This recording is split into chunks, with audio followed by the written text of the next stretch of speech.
श्रोताओं नमस्कार, स्वागत करते हैं आपका इस भेंट वार्ता में। मैं हूं आज आपके साथ दीपक निषाद और बेहद खास भेंट वार्ता है ये, और इसमें आज हमने आमंत्रित किया है अपने स्टूडियोज में कलेक्टर सागर दीपक आर्य जी को। आपका बहुत बहुत स्वागत है। धन्यवाद दीपक जी, और धन्यवाद आकाशवाणी जो आपने मुझे आमंत्रित किया है। श्रोताओं, हम बता दें कि भारत ने एक बहुत बड़े मील के पत्थर को हासिल किया है, और ये जो माइलस्टोन है वो 100 करोड़ वैक्सीनेशन का है।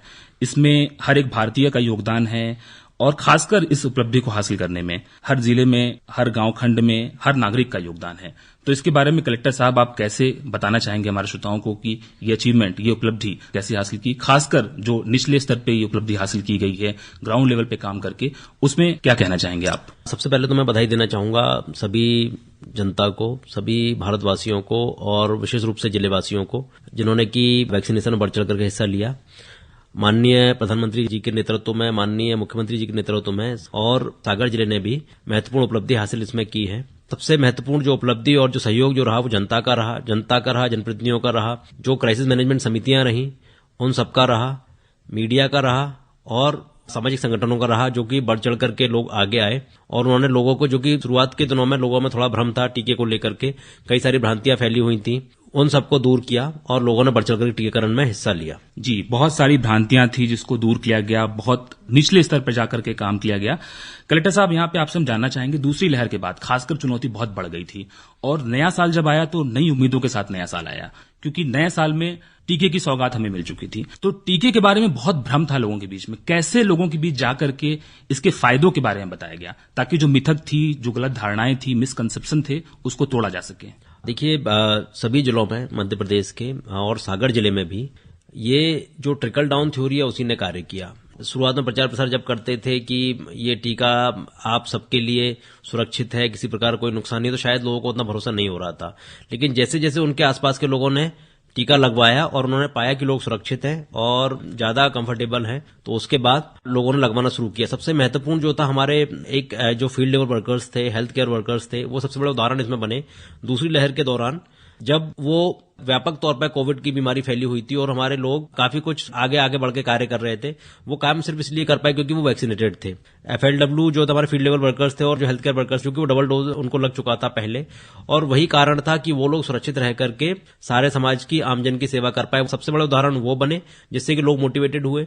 उसके बाद अन्य जो लोग थे, उनके आसपास के लोग, उन समाज के प्रतिष्ठित लोग, माननीय जनप्रतिनिधिगण, विशेष रूप से माननीय मुख्यमंत्री जी, माननीय प्रधानमंत्री जी, जब इन सब लोगों ने वैक्सीनेशन करवाया, उसके बाद लोगों को लगा कि ये वैक्सीन सुरक्षित है और सहयोगी भी है।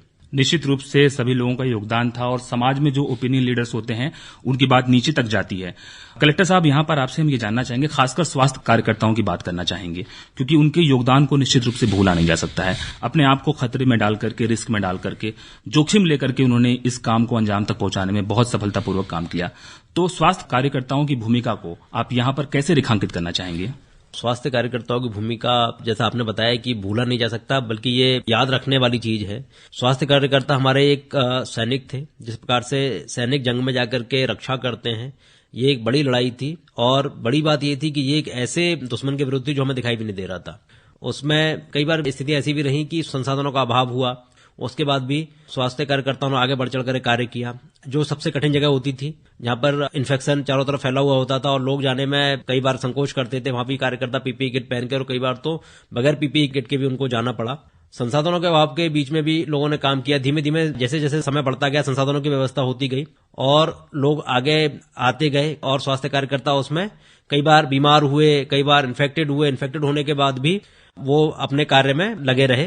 कई सारे केसेस ऐसे सामने आए जब कार्यकर्ता स्वयं बीमारी से पीड़ित हुए। चूंकि अच्छी बात ये थी कि वो वैक्सीनेटेड थे, तो वो प्रभावित तो हुए, लेकिन जो प्रभाव था वो काफी कम स्तर का उनको हुआ। जैसे कि बाकी लोगों को जितनी बीमारी जितनी गंभीर हुई, जो है वैक्सीनेशन के कारण उनकी बीमारी सतही ही रही और उस गंभीरता का स्तर उतना ज्यादा नहीं हुआ। वो भी एक कारण रहा कि लोगों ने, हमारे सभी स्वास्थ्य कार्यकर्ताओं ने आगे बढ़ चढ़ करके इसमें कार्य किया और जनता की सेवा की। तो स्वास्थ्य कार्यकर्ता, जो सभी हमारे डॉक्टर्स हैं, सभी हमारे पैरामेडिक स्टाफ जो थे, और पैरामेडिक स्टाफ के बाद अन्य जो चिकित्सा में सभी जो जुड़े हुए लोग, और सबसे बढ़कर के सफाई कर्मचारी, जो कि वो भी स्वास्थ्य कार्यकर्ताओं का हिस्सा एक मैं उन्हें मानता हूं कि उन लोगों ने उस समय जब सब लोग घरों में थे, डरे हुए थे, या मतलब उस समय आवश्यकता थी कि लोग घरों में रहें, स्वास्थ्य कार्यकर्ताओं ने आगे बढ़ चढ़ करके अपनी जान को जोखिम में डाल करके कार्य किया। यह कार्य उनका वंदनीय है और मैं सभी का अभिनंदन इसमें करता हूं। जी, निश्चित रूप से बहुत महत्वपूर्ण बात आपने कही कलेक्टर साहब की ये लड़ाई जो है कोरोना के खिलाफ लड़ाई एक अदृश्य दुश्मन के खिलाफ लड़ाई थी और यहाँ पे स्वास्थ्य कार्यकर्ताओं ने बहुत आगे बढ़ चढ़ के भाग लिया। यहाँ पर आपसे समझना चाहेंगे कि ठीक है, बहुत अच्छी बात है कि हमने 100 करोड़ के लक्ष्य को पार किया है, ये उत्साह बहुत जरूरी है, लेकिन इसके साथ साथ दायित्व बोध होना भी बहुत जरूरी है, क्योंकि 100 करोड़ वो डोजेज हैं जिनको कम से कम पहला डोज लगा है, लेकिन अभी दूसरे जो टीकाकरण की खुराक है वो मिलना भी बहुत जरूरी है, उसके बाद ही पूरा सुरक्षा कवच आपको मिल पाएगा। इसके लिए आपका क्या कहना है? देखिए, वैज्ञानिकों ने अध्ययन करके ये सिद्ध किया है कि दूसरे डोज लगने के बाद ही हमारी पूर्ण रूप से इम्यूनिटी उसके बाद ही डेवलप होती है और जो टी सेल का विकास होता है और अन्य जो साइंटिफिक स्टडीज हैं जो कि आप पढ़ सकते हैं वो दूसरे डोज के बाद ही आती हैं। मेरा अनुरोध जो जनता जनार्दन है सागर जिले की उन सभी से ये है कि देखिए, हम लोगों ने भयावह समय एक देखा है। सरकार की व्यवस्थाएं करने के बाद भी और सब कुछ करने के बाद भी कई सारे नुकसान ऐसे हुए हमारे जो नहीं होने थे और जो हमने कई सारे लोगों ने अपनों को खोया और व्यापार में हमें नुकसान हुआ। कई सारी चीजें हमारी ऐसी हुई कि एक आम जो जनजीवन है बहुतायत पर प्रभावित इस समय में हुआ है। तो मेरा अनुरोध आप सभी से ये है कि हम लोगों को अभी सचेत रहने की आवश्यकता है। ये बात बिल्कुल सही है कि प्रभाव कम हुआ है आप सभी के सहयोग से, लेकिन कभी कभी एक दो केसेस आ ही जाते हैं। सबसे बड़ी चीज ये है कि सबसे पहले तो हम लोग को कोविड अप्रोप्रिएट बिहेवियर जो होता है, सोशल डिस्टेंसिंग, मास्क, इन सब चीजों का हम लोगों को ध्यान रखना है। दूसरा उससे महत्वपूर्ण है कि हम लोगों को अपना पर्सनल प्रोटेक्टिव शील्ड जो है वैक्सीन, उसको हम लोगों को डोज पूरा करना है। ये बहुत अच्छी बात है कि देश ने 100 करोड़ किए। सागर में लगभग 84% लोगों को, जो केंद्र शासन के आंकड़े हैं उसके अनुसार लगभग 84% लोगों को पहला डोज लग चुका है। जो बाकी लोग बचे हैं उन सभी से अनुरोध है कृपया पहले डोज के लिए आप बाहर निकल के, जब आप पहला डोज लगाएंगे तभी आप दूसरे डोज के लिए पात्र होंगे। हमारे जिले में 43% लोगों को अभी तक दूसरा डोज लगा है। काफी लोग, हमारे 2 लाख से 2.5 लाख लोग ओवर ड्यू हैं।